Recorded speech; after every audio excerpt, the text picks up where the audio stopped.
पुणे विद्यापीठाच्या कार्यपद्धतीवर चंद्रकांत पाटील नाराज आहेत। विद्यापीठानं संशोधन क्षेत्रामध्ये काय भरीव काम केलं?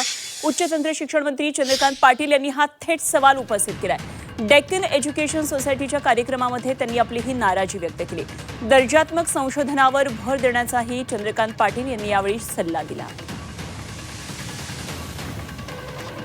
रोज नवीन संशोधन, रोज नवीन काहीतरी देते समाजाला, पण पुणे विद्यापीठाने काय दिलं असेल तर आय एम व्हेरी सॉरी, पण भरीव काय दिलं की ज्याच्यामुळे समाजाला असं काहीतरी नवीन मिळालं। आणि त्यामुळे मी माशेलकर सरांना मैत्रीच्या आधारे असं म्हटलं की तब्येत तुमची थोडी बरी दिसत नाही, पण एक शिक्षण मंत्री म्हणून तुम्हाला मी विनंती करणार, कारण नवीन शैक्षणिक धोरणाचा सगळा मसुदा त्यांनी केला आहे, ते अध्यक्ष होते कमिटीच्या। तर मी त्यांना विनंती केली की पुण्यातल्या एक 20-22 संशोधनावर भर देणाऱ्यांचे ग्रुप फॉर्म करू।